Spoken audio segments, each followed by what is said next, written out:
Assalomu alaykum hammaga. Mana bugun Sherobod tumanidagi 10-umumiy o'rta ta'lim maktab jamoasi o'rtasida, o'quvchilari o'rtasida, shu maktab hududida joylashgan aholi o'rtasida Amir Temur tavallud ayyomiga bag'ishlangan so'rovnomani o'tkazishga start beramiz. Marhamat, ketdik birgalikda. Assalomu alaykum. Yaxshimisizlar? Savoblaringiz yaxshimi? Yashamayapsizlarmi? Bugun muhim kun. Amir Temur bobomiz tavallud topgan kunlar. Amir Temur bobomiz qaysi shaharda tug'ilgan? Kesh shahrida. Rahmat sizga. Amir Temur bobomizning boshqargan davlatining poytaxti qayer bo'lgan? Poytaxt shahar bo'lgan Amir Temur boshqargan davlat. Samarqand shahri. Rahmat sizlarga, omon bo'lingizlar, bilar ekansizlar. Sog' bo'lasizlar.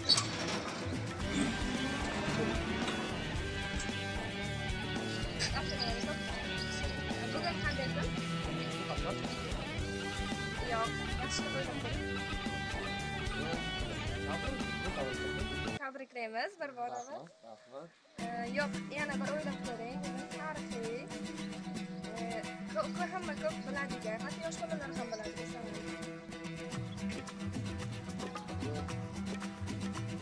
Qarasam bugun 9-aprel So'qmoq Amir Temur bobomiz tug'ilgan.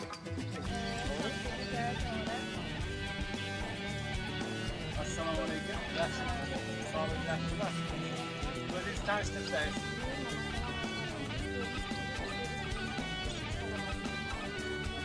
Rahmat. Biz Amir Temur tavallud ayyomiga bag'ishlangan so'rovnomalar o'tkazyapmiz. Amir Temur haqida bilsangiz kerak, student ekansiz, talaba ekansiz. Amir Temur bobomizning shunday so'zlari bor. Bizning kuch-qudratimizga ishonmasang, jumlani to'ldirishingiz kerak.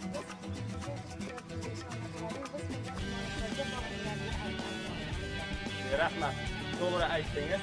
Jumlani to'liq ishontirdingiz. Haqiqatan ham Amir Temur davlati kuch qudrati shunday bo'lganki, agar ishonmaganlarga uning qurgan imoratlariga bag'ishlaydi.